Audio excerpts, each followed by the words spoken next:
after dark, and you know what time it is. It's Monday night, and that means it is Overreaction Monday here at the Field of 12. A lot of action happened this past weekend. We got a lot to overreact to. We brought in the big guns tonight. My name is Greg Waddell. I am joined by George Whitfield, Max Starks. Gentlemen, it's great to see you. George, it's been a while since you and I have been on one of these together, but you're looking great as always. How you feeling?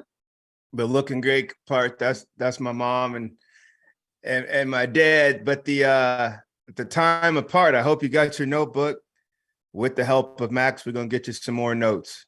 You know what I'm saying, Greg? See if we can't get you up to speed. Same with you guys at home. We're gonna get you up to speed for sure. Yes, sir. We got a lot to catch up on. Max, how you doing on this Monday evening? Man, I'm doing good. Just trying to catch my breath because I just got home probably a couple hours ago, and I had that horrible Sunday night football game with my Steelers and the Dolphins, and then I was treated to a surprise on Saturday with LSU Ole Miss, but we'll get into that later in the show. But yeah, no, I'm doing good. I'm still awake. My eyes are open. I'm not using toothpicks, and I'm ready to throw down on some overreactions. Can't complain, baby. We're awake. That's step one tonight on a Monday. Listen, as always, we are brought to you by the good folks at Bet Rivers. You can listen to us on the Sirius XM app. And if you're watching us on the Field of 12 YouTube channel, we appreciate you. We love the YouTube chat up there. Please click subscribe while you're there. Throw any questions, any comments you have in the comment section. I promise you, we are always taking a look at it. And I got to do one shameless, selfish plug here. Field of 68 / Field of 12 store is open. I am wearing the logo to you right now. You can go to fieldof68.shop. We got some Hendon Hooker for Heisman gear in there. We got some Daddy Brad, Illinois basketball gear in there. A lot more in store as we get in. Hey, Greg, let him see it again. Let him see it again. Oh, yeah, we got the I'm kind of mic. You got the microphone. You got your microphone covering it. Here we go. Yeah, look at that. Oh, there it is, looking good. Nice and clean. I got 3 compliments today on it, George. That's not a lie either. I don't lie to the people. So never. You do not. So let's jump in, boys, as we always do. We got to do our toasts. I brought some actual drinks, by the way. Rob Doster's been making fun of me for not drinking or fake drinking segment. So this is a hefty pour of some nice Tennessee whiskey here, Rob. George, let's go to you first. Anything you want to toast to from the weekend or the week forward? What do you got? The week forward, I would just like to see an overtime game between Ohio State and Penn State. And I know that's such a weird thing to say, but either way, I'd like to see Ohio State tested and I'd like to see Penn State rise to the occasion. Now, however the chips fall from there, they fall from there. But that's my toast. Ohio State, Penn State, can we get an overtime battle? Ooh, right to that, baby. I like it. Cheers. Sorry, Scarlet Witch wants to say hello. I'm drinking out of my Scarlet Witch mug tonight. Hey. There we go. And I'm representing my Padres on this good evening. Okay. What's up, fellas? Okay. We're with you. We're with you. Right back at it next season. That's a good-looking sipper, but it's a sad-looking. Diego Fathers. I'm going ahead and just giving that to you. Okay. Indeed, sir. Max, take it away. All right. Well, for mine, I mean, toast to those that were unbeaten before this weekend happened. So, Ole Miss, UCLA. Oh, I'm sorry, UCLA. Sorry, fellas. Apparently, it was popcorn muscles, and the Twitter fingers do not last anymore. So, Oklahoma State would also fit in there. Well, yeah, Oklahoma State would fit in there as well. You're correct. So, sadly, L'Chaim. I took a big L on UCLA. I'm not going to lie. I came on the Best Bets show on Thursday. I was like, UCLA's getting it done, and I don't think it's going to be particularly close. I thought Oregon was a paper tiger, and here I am looking stupid. Not the first time or the last time that will happen. George, I'm going to kind of fall right in line with you here. I'm going to look forward, and I'm going to look forward in the Big Ten because this is one of the most important weeks in the entire year for the people that live in the state that I live in. That's Michigan State week. And hello. Listen, I'm not saying that this is going to be a great football game. In fact, everything we've seen from my Michigan State Spartans would say that's not going to be the case. But it wouldn't be the first time that a not so great Michigan State team has walked in and knocked off Jim Harbaugh. I'm just saying. So Cheers. I'm excited for it. Hey, And what's your too soon prediction for this in-house rivalry? You know, somebody asked me that this morning. And the one thing I won't do, I won't lie to the people, George. I think it's a 7-0 Michigan State game early in the first quarter, and it's 44-7 by the end of it. Really. That feels accurate. Accurate. Well, yeah, you know that Jim Harbaugh is locked in when he's throwing some pot shots at another coach who has nothing to do with his right. I don't know if you guys saw that today, but he hit the press conference and had some words for James Franklin about their little halftime scuffle today. So that's when Harbaugh's what was the gist of it? What did he say? So they because they were on bye last week. I don't know if they didn't meet with the media or what, but one of the first questions for him today was like, hey, what happened at halftime? Was that Franklin? Was it not? And he kind of composed himself, sat back, took a good 5 seconds to question, where should I go with this? And then he essentially said it was James Franklin's idea, like he was the leader of this, to try and disrupt Michigan from getting to their locker room. And I have more important things to look forward to than the childish behavior of James Franklin. So, wow. He threw it down, man. He threw it down. I guess that's when Harbaugh's at his best. Like I said, when he's in petty mode, that's when you should be afraid of James Harbaugh. So I guess they won't be in the same force of Max. You no need to look for them on a golf course together. No, not anytime soon. Not soon. All right, we're gonna jump right into our overreactions because we have a lot of them to get through tonight. The first one I think is, to me, the biggest storyline from this past weekend, because as much as I want to hype up, a lot happened.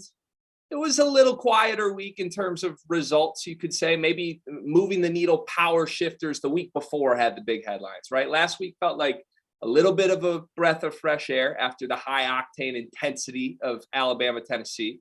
But one game that was pretty important, that was also pretty dramatic, was Clemson's win over Syracuse, the comeback win over Syracuse. In that game, they had to bench their starting quarterback. DJ was benched. Cade Klubnik was in.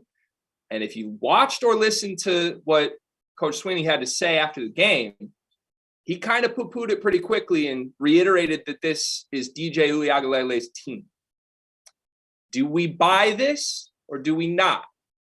Is Cade Klubnik going to be Clemson's quarterback again this season? George, you're our QB guru. Let's go to you first. What do you think?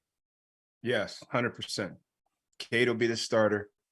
They just got to get their arms wrapped around it. And it's not like Cade can campaign for it. He didn't campaign for it. DJ's performance opened the door to it. And it's probably opened the door to it several other times, and they just resisted it. Right now, they are coming down the back stretch of an undefeated season, which they need to be undefeated, Max, in order to get a shot at this playoff deal. You cannot come in here with taking a shot on the nose. You just can't. So everybody in that building's feeling pressure. They were out of this thing the last couple of years. DJ's performance has opened this door up. Now he's a competitor and hopefully he'll respond. But Cade right now, they see these guys in practice every day. They saw Cade in the offseason. They know what he is. And so now he's got to cut his teeth a little bit. But you saw him kind of try to compose himself and settle a little bit on the fly on a championship run. And this is your first year on campus. I mean, I don't even know if he knows the engineering building's at. And he's starting to kind of figure this thing out. He will start. Two things happen real quick now going forward. You got to talk about the psychology of DJ and the psychology of Dabo. DJ, is he going to play gun shy? I can't make mistakes. Or is he going to try to go out here and really play freely? Even playing freely with no threat of a backup coming in hadn't done real well. Then you got the psychology of Dabo Sweeney. If I stick with what I said at the reporters and just put DJ back in, how long can I afford to do that? And then am I doing right by my team and my staff? We're all working really hard. This position has a disproportionate level of influence. Am I loyal to a man or am I loyal to a team? It's going to be fascinating watching those two deals unfold, Max. No, you're absolutely right. And as a guy who had to deal with the era of Spurrier and the funning gun 2-quarterback systems. This does not feel like that, right? This isn't Jesse Palmer, Rex Grossman. This isn't Tim Tebow, Chris Leak. This is something different. Like, the performance is what led to the switch. Mm-hmm. And you think about how, like you just talked about, George, right? That psychology. Like I got benched and the dude went in. The Monday Night Football game is on right now. And the same thing literally happened right up here. You had Mac Jones coming back off of injury, starting sluggish. You pull him, and Bailey Zappi automatically makes it happen. So that's where it is. Like, for DJ, yes, it's going to be a mental blow. But at the same time, this is a performance-based sport. The only thing you can do is perform at the best of your ability when given the opportunity. Cade can't sit there and feel bad for DJ, and DJ can't sit there and get mad at Cade. It's like, listen, and the words of Snoop Dogg, your chick chose me. You know what I'm saying? So now he's in that position. So, you know, you might try and window dress it. Hey, I'm going to go to dinner with him one more time. We're going to try and smooth it out. But really, I had a really great time with you. We're going to see how I can ease him down slowly. But it has to go down that way because you've seen the performance issues. And DJ's still on the bench. He's still on the team. You know, it's there. If anything goes wrong in these next couple of weeks, right? Because you do have a Notre Dame game. You got Wake Forest down the line. You got some big games you still need to get over the hump on. And having both of them available in the right mindset is just the best way to go. Max, I'm glad you brought up the Patriots because I've got it on in the background right now. And we're watching this play out in real time with Mac Jones. And a totally different situation, different talent levels, right? But the most interesting thing to me when watching this before we started the show, I had the volume on. It's like even through the television screen, you could feel the aura in the stadium shift. Mm-hmm. Like, you know, the camera's cutting to guys that have the fans that have the Zappy signs and the T-shirts and everything. And it's just like, it was like almost a breath of fresh air because they've seen this guy have success in a way that even Jones didn't have early in the season. And then, you know, now all of a sudden on the fly, it happens. He has one big play. And I got to imagine that psychologically that's big and that's important to players on a football field. So, George, my question to you in light of that would be, knowing your history, you've worked with the greatest quarterbacks on earth. That's no exaggeration. Mm-hmm. What does, like, is this just a one game thing? Like Dabo's trying to make us believe, and even Cade Klubnik in his post-game presser came very clearly out to say, this is DJ's team. I had one good half. Next week, it's DJ's football team. How does DJ respond from that mentally? Like, can he actually just view that as one bad half, or is he going to feel the snowball effect linger and carry into the next week? It's going to be his greatest test. It's going to be his greatest, toughest test. So much of playing quarterback is the association, especially once you become a starter, being associated with leading from the front.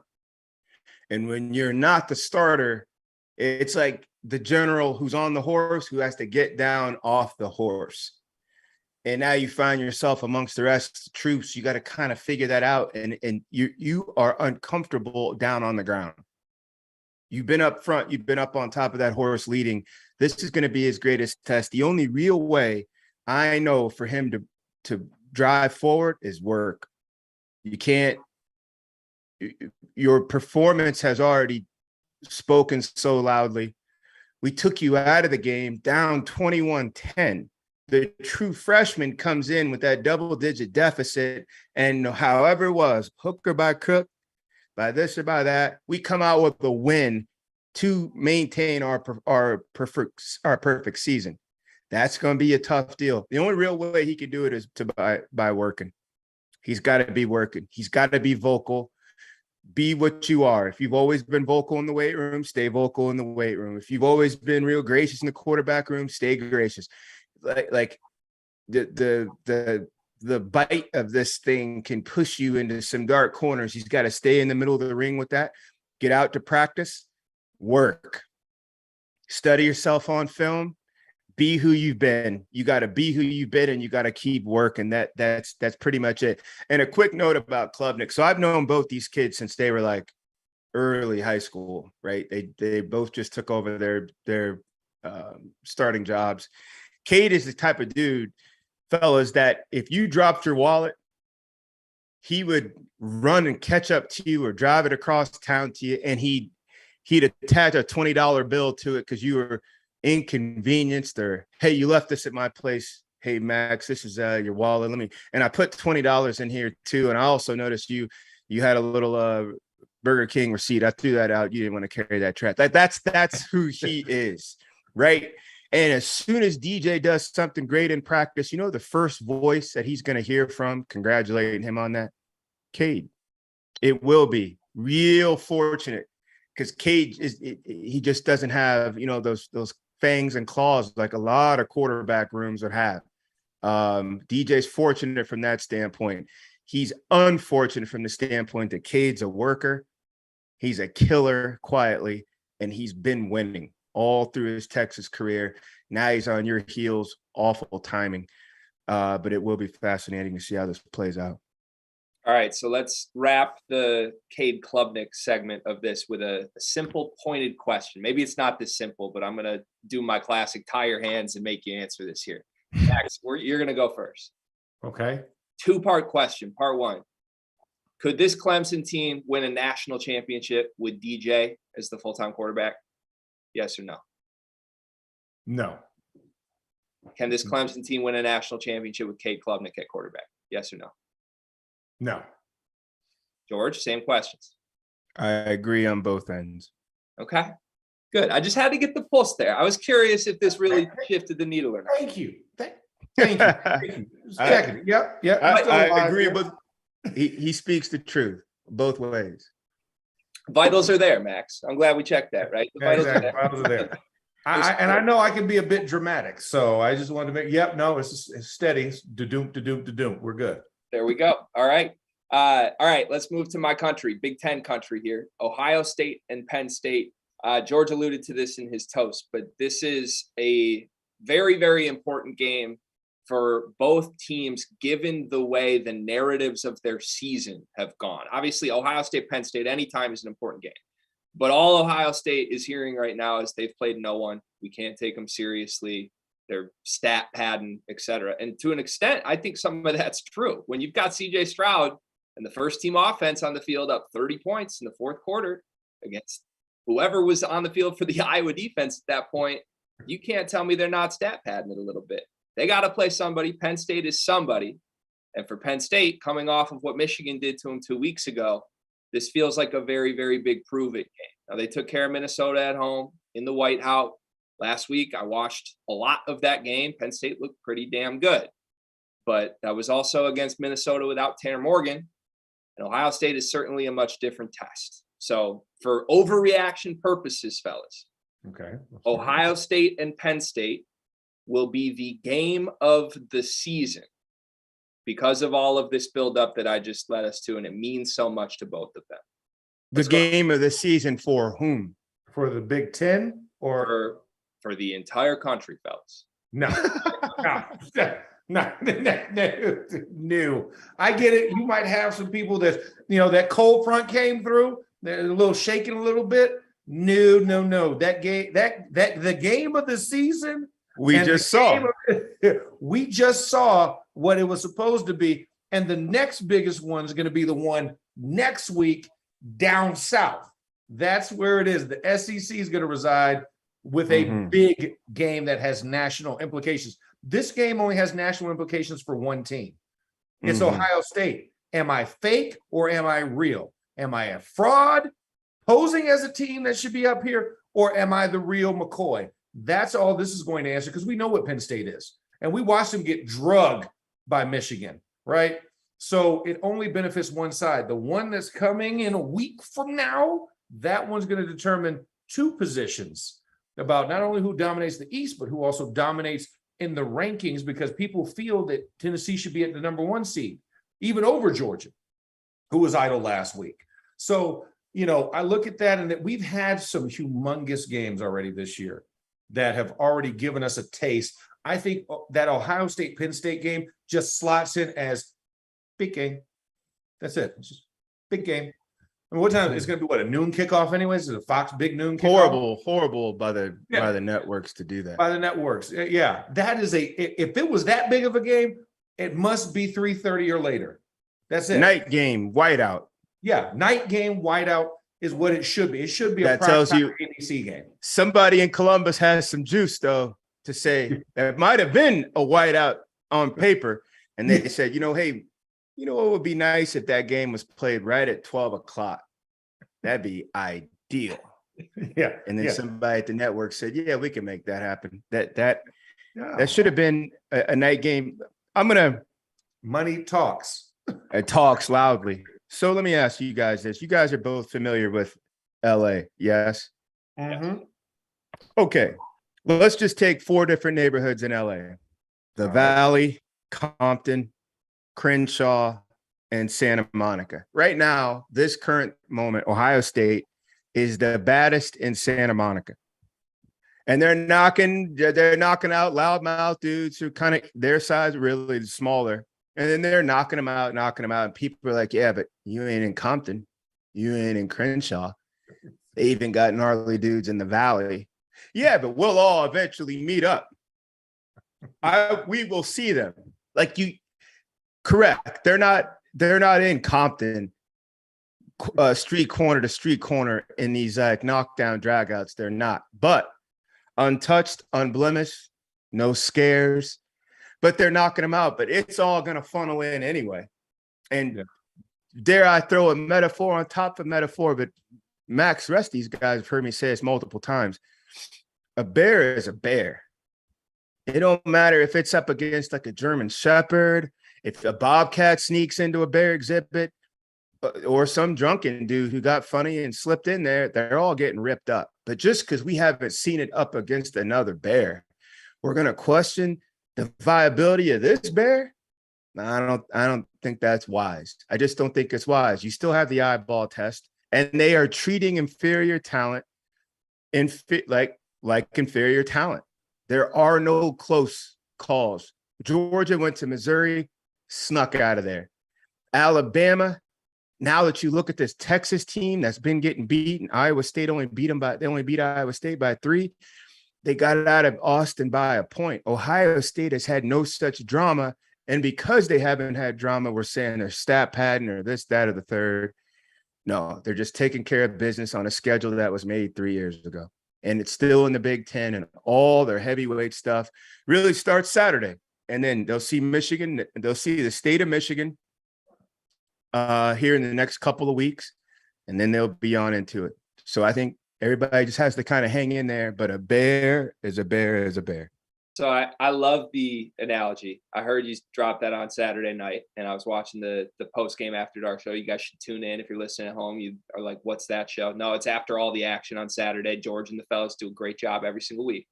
But let's dive deeper into that, right? Because Ohio State, I'm with you 100%. They're a bear. They've been ranked atop our field of 12 rankings for, I think, 3 weeks now. And we flirted with, should we put Tennessee up there? Should Georgia stay there? They're the team at the throne still. They've got the crown. But we have Ohio State there. Is Penn State a bear? Like, no matter if Ohio State goes in and beats this team by 3-4 touchdowns, can we now say, okay, they've thrashed another bear? Or does it kind of become, well, maybe Penn State's, because I kind of heard that after Michigan did that. Well, let me ask you two this question. Just quickly. If you guys are facing Georgia, what would you want to force Georgia to do offensively? What would you force them to do? I can tell you this: I'd force a third receiving option to be your main guy. But you'd want them to pass, yes? You want to turn them into a pass. Yeah. If you face Alabama, you got to go and secure what? You'd rather them become a what team? I'd rather them become a running team than a passing team. Come on, Max, let's go 2 for 2. Yeah. If you go see Tennessee, you got to focus your attention on the what game? Oh, it's the passing game. Well, it's Hendon Hooker. You got to focus on. Forget everything. Correct. You had the Hey, focus on look. the guy. Not even Keep coming, keep coming. We're Yeah. not. If you face Michigan, you want them to become a what team? Passing team all the way. Okay. Facing Ohio State, you want them to become what? What's the greatest threat from Ohio State? You want to your best route to victory is to try to get them to be a what? I mean, if we're going off of Travion Henderson's obviously the lesser of that receiving core and CJ Stroud. Right. But it's still, like you said, still a bear because you got about 2 first-rounders on that offensive line that all they love to do is pancake, people left and right. So, I mean, I think when you put it that way, from what we've seen, you have to say that Ohio State's the most well-balanced team, and they also carry one of the toughest defenses too. Rugged. Now, this is where I will give both of you, Georgia and Max. We've been calling Georgia the White Walkers for some time. We've been calling Alabama the Roman Army for some time. Defense is sturdy. To me, Ohio State, new DC, all over the place. They're dynamic. They're ball hawking. It ain't just like rallying and making tackles. But honestly, if everybody stepped back, yes, some teams have had their big heavyweight match already early in the season, and they come through that crucible. Ohio State is coming. But if you step back, there is no singular thing that you say, we got to take this part of it out. They got the nastiest receiver in all of football in Smith and Jigba. 350 plus yards last year in the Rose Bowl, and he was a third all year. Then he becomes the one. He's out for Notre Dame and then 6 more games. He just got back last week. They didn't skip a beat. Still putting up 70, still putting up 50, still putting up 600-700 yards total offense. I ain't gonna call it balanced, but it's duly effective. It's going to be interesting. They can get in a track meet with you, and they can get down on the ground and pound with you. Georgia's a ground and pound. Alabama wants to stay off the ropes. Now it sounds funny, but they're not really ground and pound anymore. We know what Tennessee is. It's all haymaker, haymaker, haymaker. They're not going to tie up with you. Ohio State can play either type of game and bring that sturdy defense with them. It's going to be fascinating, but they're in Santa Monica right now, but do trust they will make it down to Staples Arena and be ready for whoever comes. It's a pretty versatile bear from the sounds of it, George. Yeah. That's a bear that can do a lot of things. All right. Well, I'll be tuning into that game for sure. There's massive, both national and Big Ten implications. But as you guys said, couldn't get the night game. That's reserved for Michigan and Michigan State, my friends. Cheers. No kidding. Okay. Oh my gosh, get out of here. Oh, I'm not going to say it. I had to say it. Yeah, exactly. No Listen, kidding. it's one of the only times I only want to see Blake Corum. That's the only reason why they put it on nighttime. It's the only time I get to celebrate anything with my Spartans this year, Max. You think I'm not going to live up every second of that? I'm going to do it. All right. Hey, it's almost basketball season up there. Hang in there. Amen to that, baby. By the way, I felt like when we were watching the connection there between the two of you when you played that little game, I felt like I was watching Hooker to Hyatt. I mean, that was just like 80-yard bomb after 80-yard bomb after 80-yard bomb. Well done, fellas.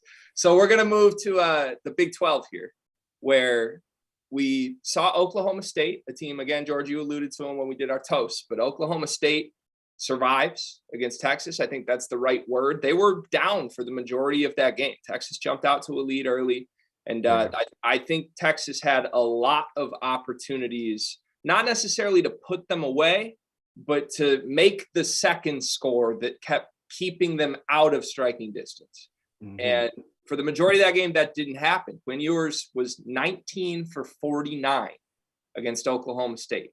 And look, I've been a stats guy before for this very show last year, the college football playoff. George knows this. I would love to know the last time that a quarterback in the Big 12 had 30 incompletions in a ball game. I would bet and not 80 attempts without having 80 attempts. Right. Yeah. With under 50 attempts with 30 incompletions. That doesn't happen. You know how much of the game is behind the line of scrimmage for quarterbacks now? The automatics. Raise up, Max. You've been a quick bubble. That's a completion. Little shovel pass. That's a completion. Slip screen. 30 incompletes. And at no point was there the warm up. You know what? Maybe he's out of rhythm. Maybe we just need to hit him with some now routes, right? Throw a little quarter rollout, right? A boot, something. Y'all let that boy drop back and embarrass himself 30 of those times. So we're not in the business of, coming after an individual too much here. We don't like to do that. These are college kids. But you can come after performance, though, for sure. Yeah, 100%. Right. Nothing about him. 100%. And I'm going to get to there because, again, we got to frame this from our overreaction. It's Overreaction Monday. Yes. Baby.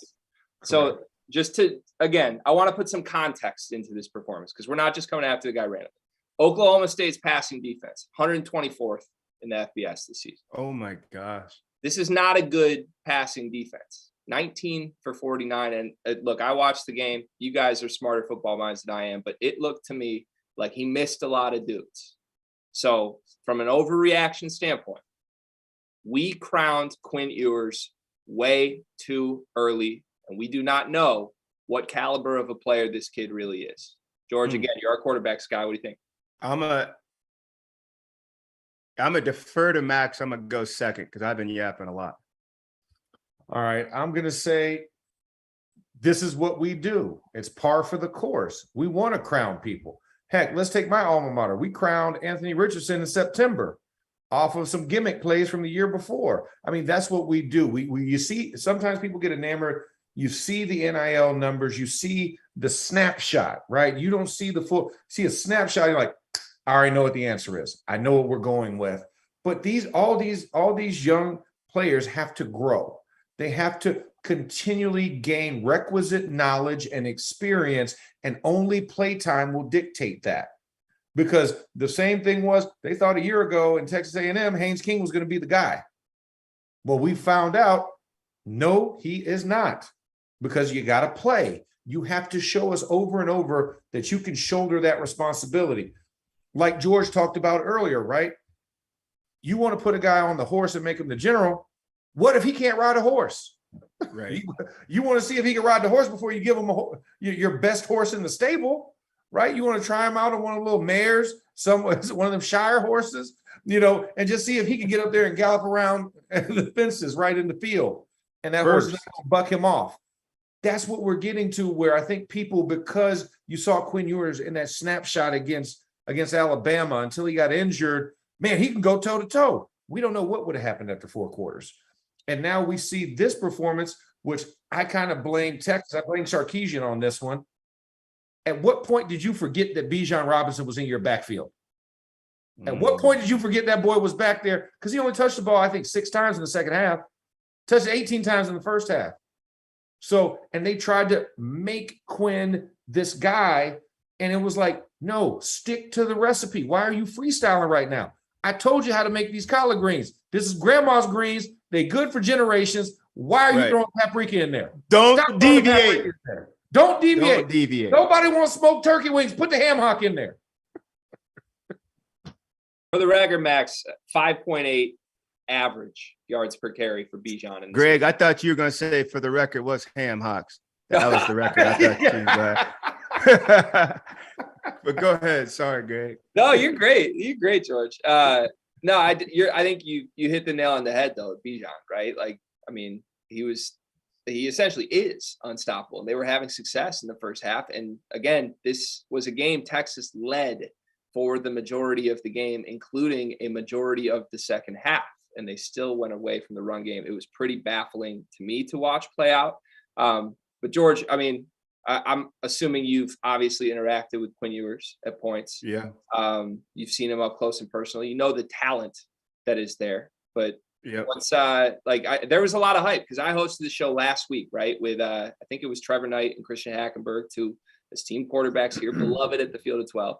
And all three of us agreed that when we're talking Big 12 hierarchy, when we're talking who's really going to end up pole position to win this thing, all three of us put a star next to Texas. And the reason why was just 2 words, Quinn Ewers. It was, we think he might have the ceiling that elevates them enough to emerge out of this group of good teams and become a great team by the end of the season.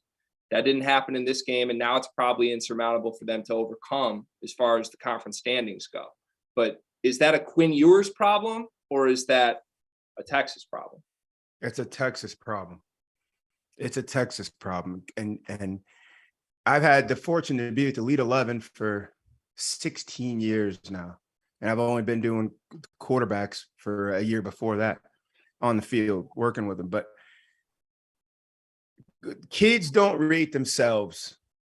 They go, they win a game, they lose a game, they play well, they don't, they hit the camp circuit, they do, they don't.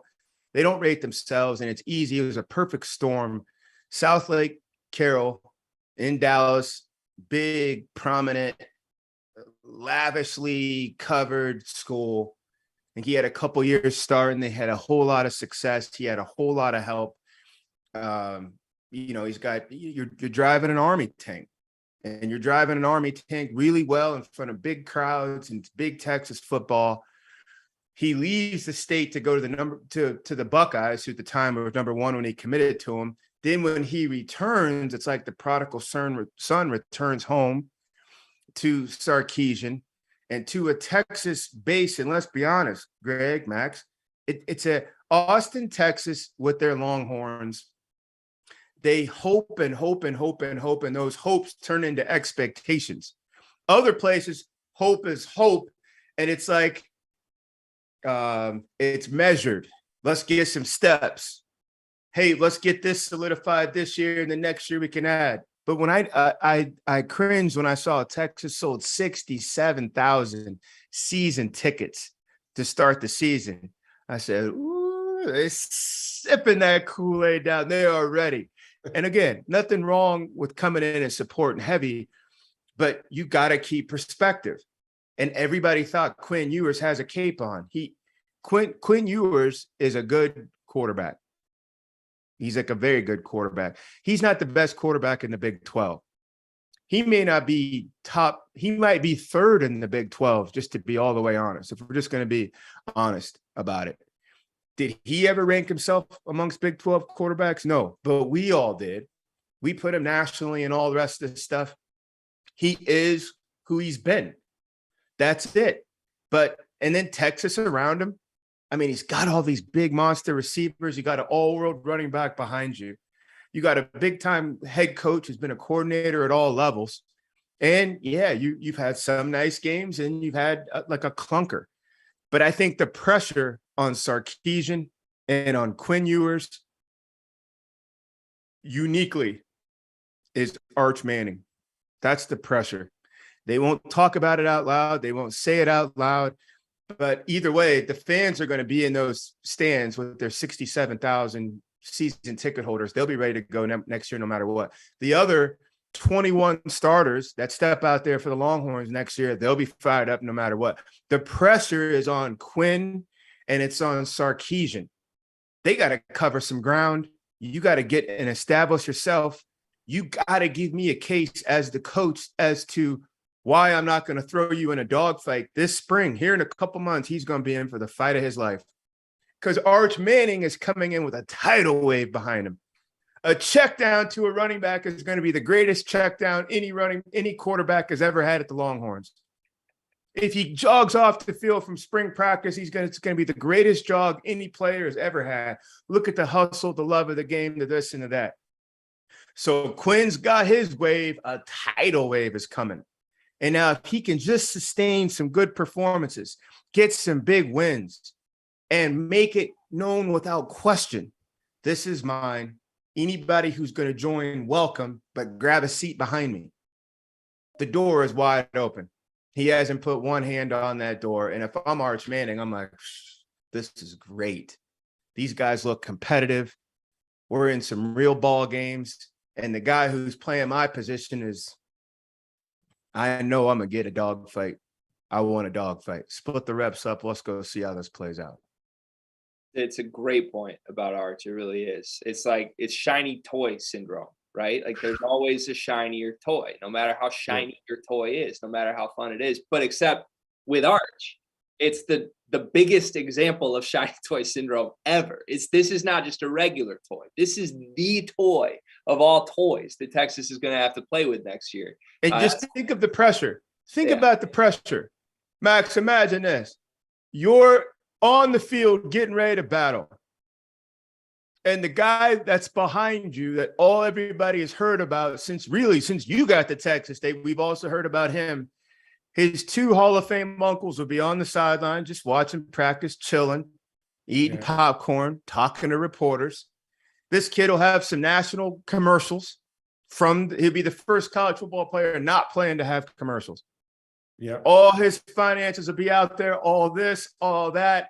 And every time he does that, people are going to pass out. They're going to pass out.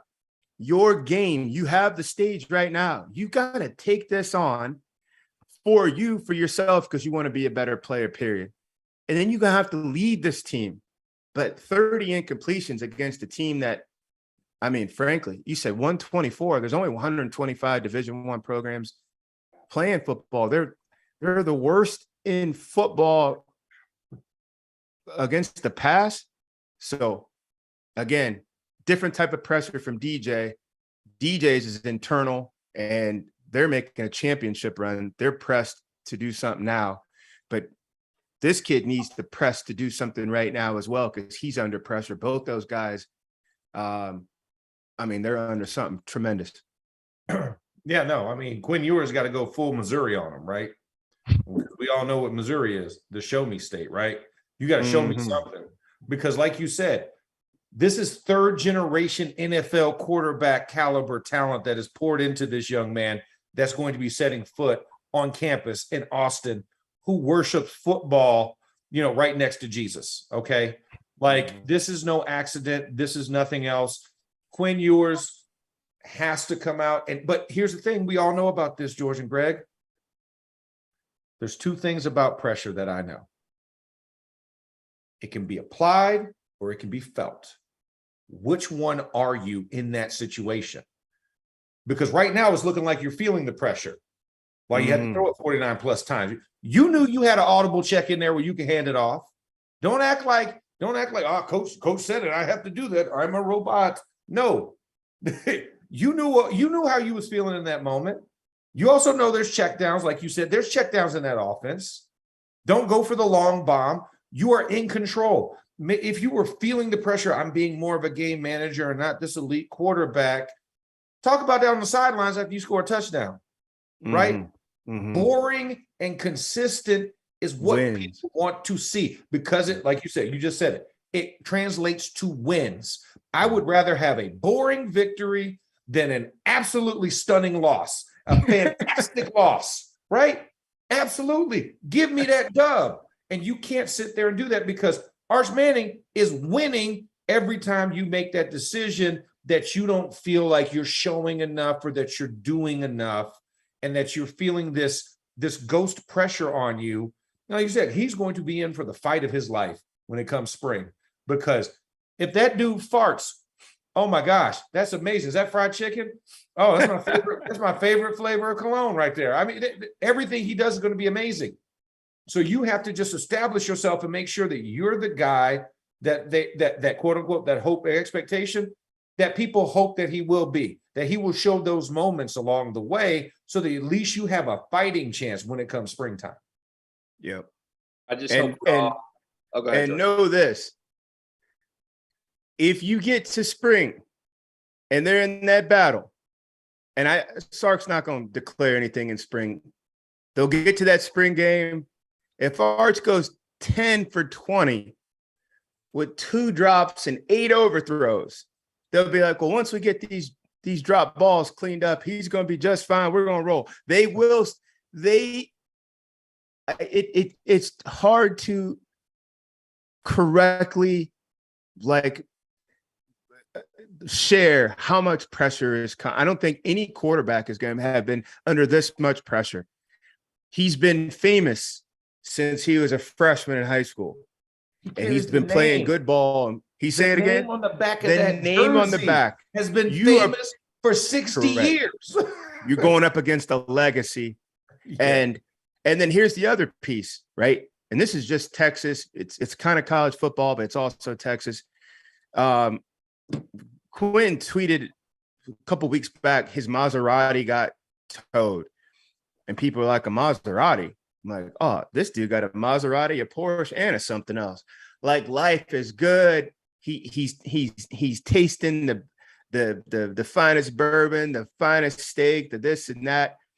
But there's a boxer, Marvelous Marvin Hagler, who said it's hard to wake up and grind when you wake up in silk robes. And my other thought about this is life so good on campus nowadays that some of these dudes who should be up here before the sun rises, either in the film room or on the track or grinding, have they been kind of seduced out of that stuff? Shoot, I'm living life. This is good. Because there's killers all around them. Either they'll be opposing them on Saturdays or they're opposing them day to day in practice. And if you, for 1 second, let your hand slip off that steering wheel because you're busy trying to get a second helping of something, or you trying to get your hands on some keys or it's going to be fatal for you. It's going to be fatal. Yeah, I cannot stress enough the amount of pressure coming in. There is no way with Alabama and Georgia and Ohio State and Clemson, all of these guys recruiting Arch Manning, that Texas said anything different, to the exception of some type of notification about playing. Everybody got steak, Max. Everybody got a great frat row. Everybody got sweets and this and that. Everybody will put them in an SUV. Somebody repeatedly on Texas's campus said, no matter what happens this year, short of this dude bringing back a Heisman and national championship, you will be in the dogfight with him in spring. We promise you that. We'll write it down if you'd like us to write it down someplace for you. Exactly. Would you like permanent or would you like magic erase? That little secret pen with the UV light. However you need to read it, it's correct. There. It's as know this. Yeah, Rocky 2. Yeah, that's all I got to say. Rocky 2. Break it down for him. And how did Rocky train? Clubber Lang was down in the basement in the hood, looking all sweaty and everything. Rocky 3.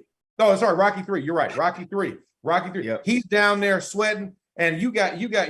Hey, Rocco, got a little robot servant in the house. He's over there doing all these little things, getting kisses on the cheek while he's doing the speed bag, and he got dropped.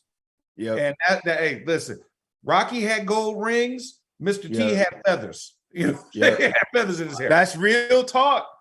And Greg, and for those of you rolling with us at home, what Max is saying couldn't be more poignant. I would suggest everybody look it up. Rocky 3, find it. And what he's talking about, the thing that made Rockies was, the little hero's journey, but always the training montage. How did they treat the arrival to the fight? Rocky came from nothing. When he got something, he leaned back on it. All the swag pushed forward. And he wasn't doing what he had been doing to get here. Clubber Lane is training in these ugly little crawl spaces with pipes busted and stuff spitting back at him. And he's always growling. Everything is cut off because probably made half his clothes. And it all bore out the exact way. If you just watched one and you watched the other, you'd be like, I don't know nothing about either one of them, but I know how this fight's going to go. Hey, listen, if it doesn't work out for Quinn Ewers, honestly, I'm glad you guys brought up the Rocky series because he'd be a great Rocky villain. I'm just throwing that out there. Him with his mullet, with the Maserati, man, a new age, the Creed series. I don't know where the new Tommy Gunn. Let's get that man a career, man. Sign a check. He can go. Hey, Arch grabs size-wise, Ewers is like 6'2"-ish, 215-ish. Arch Manning is between 6'4" and 6'5", and he's going to be about 235. Yeah. I'm just trying to put this into perspective for those of you. When this rascal shows up on campus and that school's on TV every other night and there's no football on, you'll know.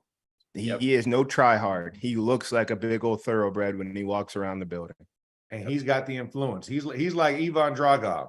He's got all the fancy buttons, all the technology, all of it. Yep. All of it. And his uncles are telling him what he needs to do.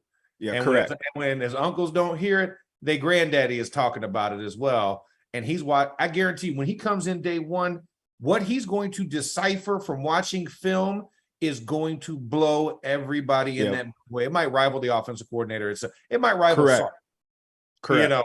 Except for he won't steal a Betamax because they don't have those. He just has to take a tablet. But Max is right, Greg. There will be times it'll be fascinating to see how they try to coach him. And this did roll over to an Arch Manning deal, but that came because it was a Quinn Ewers deal, and that came because it was a Texas laid an egg. There will be times those coaches absolutely do play up to this kid. Hey, what'd your uncle call this at the Colts? Did they call this a robber coverage? That's what we call. We call it that too. Hey, what did Eli say about the Super Bowl? They ran press quarters on that. That's what we like. There's no way. There's just no way. He'd have to walk in there.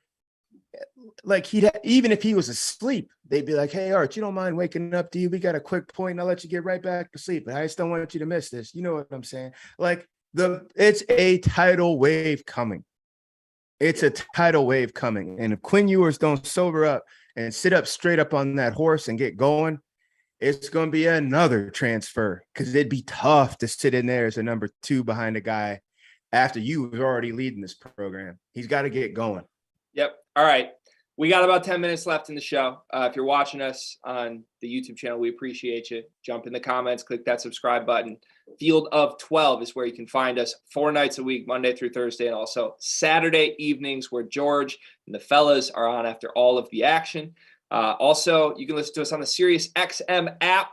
Very important to get that because you'll be able to hear us both in football season the remainder of the way, but also for college basketball. That's starting up soon. 2 weeks from today, I believe, is the first game of the season. And we're going to have nightly After Dark shows there as well with the Field of 68. All right, boys, we got one more overreaction to get to, and then we will end the show with our 3 stars of the week. So let's go about 6-7 minutes here on this overreaction.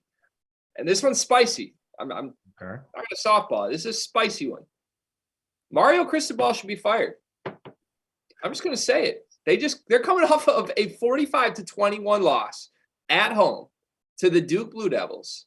They have now lost 3 of their last 4 games after starting the season 2-0. There were 8 turnovers in this game by the Miami Hurricanes. 8 turnovers in a game. They still have to face Florida State. They still have to face Clemson this season. It may not end well. Max, let's go to you first. Should Mario Cristobal be fired? Yes. Wow. I mean, I just think that you're going in the wrong direction. I know it's year 1 and I know you've got some guys, but your first year can't be worse than last year. And right now, Miami is trending in that direction. And I know this was homecoming, but I was calling that Pac-12 championship game. Mario Cristobal sat out there and boldface lied to them boys, told them he wasn't going nowhere and that he's ready to coach. And you saw those dudes quit on the field in the second quarter of that Pac-12 championship game. And then I fast forward, I then called the Alamo Bowl with Oregon versus Oklahoma. I saw more heart in those kids in that game without Cristobal than I did in the Pac-12 championship where it mattered. And that told me a lot about your coach, right? And so that's why I think if you've lost, especially Miami, and the history and the pride that they have, and you're trying to reestablish the U and all that other stuff, and you go out there and you get dog whipped like that, and you're not a team that's even thought of after the beginning of the season. Because remember, this wasn't like they'd been unranked the entire season. No. This was a ranked team, high expectations for them, and I get expectations versus reality are 2 different things. But you don't even come close to resembling that. I didn't even recognize that team on Saturday. I said, I'm sorry, what school was that? I was like, is that FIU playing? Oh, no. That's the other school in Miami. Oh, okay. The Hurricanes? Get out of here. No. Like you rushed to try and find that savior like you did with Mark Richt and try and find the association. But in today's you got to go outside the box because the crystal ball box, that crystal ball is not telling a good fortune for the future. I hate to say that. George, what do you think? I don't disagree with Max's premise. I don't have the same answer at the end. They do deserve better. They deserve better. Proud program. Nebraska got up, realized they needed to break up. They needed to have their breakup so they could get on and just deserve better. Your legacy deserves better. As tough as it is, and I hear what I'm saying, what I'm about to say, but I think either I think they need to give him some more runway, but let him know you need to make visible changes, be it on the staff or some other things that we could see. I don't want to hear this old stuff about we're getting it figured out. No, I need to see some changes.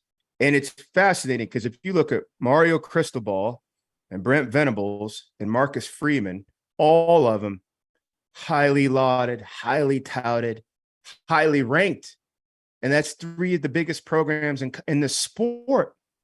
The Canes, the Sooners, and Notre Dame. Notre Dame went from 5th to losing to Marshall at home to being not ranked. Oklahoma had to stave off a Kansas team that they still gave up 40 points to at home with the backup quarterback, so they didn't lose 4 in a row. And now you got Mario Cristobal down there, 8 turnovers. The Miami basketball team, the last time they played, had 6. Rob Douster, our director. Appreciate that, Rob. And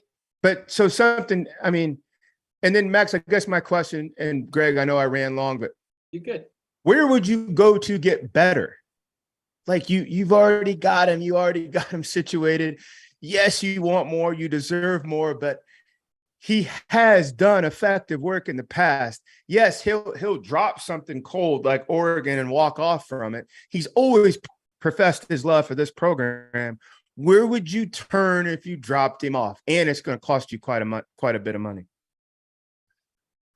That's the one I struggle with, right? I mean, I felt like last year you were very quick to make sure you got your guy, right? You eyeballed him, and however it played out, you got him already convinced before he won the championship, right? And the Pac-12. That's the one thing I do dislike about coaches when they leave. It's when they leave and the aura that they're giving off as they leave, because as a young man, and we're fathers, right, George? I mean, how pissed off would you be if you tell your son, "Hey, I'm leaving you in the care of this individual because I believe in that person. We had that heart to heart, and this dude turn and run and tuck tail. You're in the Pac-12 championship game, correct? Like you are already considered one of the best in your division and in your conference." And there was still something greener grass-wise to go after. There was something you felt was missing that you couldn't get here, but yet you had this commitment to them, but yet then those same coaches want to get pissed off for a kid jumping into the portal. Correct. Or not going to a bowl game so they can go get ready for the draft. Yes. You want to knock those kids down and talk negative about them for making those type of business decisions when you make the very same business decisions, but it's different. Man, it's my alma mater. There is no difference. If you're going to be here, stay here. Keep it 100 all the way. Don't sit there and try and feed me 80-20. Yep. Say, there's this one little thing on the side I got to handle first before I can really commit to you guys. Not when it comes to the coaching. So that's why I don't feel anything negative about what Mario Cristobal is going through and what he's doing. This is the state of it. It's no quick fix, and you went and did a bad thing. So sorry. Yep. Maybe somewhere out there, if trades were allowed in college football, maybe we could just swap a little Mario Cristobal for Jimbo Fisher. Who says no to that one, fellas? And look what Oregon's doing right now. Just saying. What is Oregon doing right now? You're right, man. Right. All right. All right. We got a minute and a half left, so we're gonna have to fly through this. We're gonna end with our 3 stars of the week: quarterbacks, skill guys, defense. We'll do quarterbacks first. We'll go around the horn. George, you go first. Give us your Bo Nix, Oregon Ducks. Boom. Max, who you got? I got Jaden Daniels, 5 tutties, 11 in the last 2 weeks. I'm going Spencer Sanders, Oklahoma State. He outdueled Quinn Ewers and off an injury. That was impressive to me. Skill guy, George, who you got? Marvin Harrison Jr., the Ohio State. I'm going with Deuce Vaughn. No guy means more to his team and for TCU than that little running back that looks like Darren Sproles Jr. He's tough. Yeah. George, you're hitting us with the Monday Night Football, the player name in the school right now. Yeah. It's special. I'm going Will Shipley at Clemson. We could talk about Cade Klubnik, but we better mention Will Shipley and what he did in that second half to get that win. No Defensive question. guy, George, who you got? Eli Ricks, long limb corner from Alabama. I'm going linebacker Dorian Williams from Tulane. had a great game, and Tulane that wave is riding. We don't see it, but that wave is going down there. Good call. Good call. I'm going to Buckeye. I'm going Tommy Eichenberg. He stuffed the stat sheet this week. The backer. Yep, the backer. He was impressive to me, and we'll see what he can do against the Penn State Nittany Lions. Gentlemen, always. He had 37. He had 37 tackles against Michigan State, just FYI. But go ahead. Can we get a fact check on that, producers? Can we get a fact check? It's already associated to fact. Oh, everything hurts, George. Why'd you have to end on that note? Well, gentlemen, it was a pleasure. Cheers to you, to everybody watching at home. We appreciate you. Come back with us tomorrow night. We'll be back here live on the Field of 12.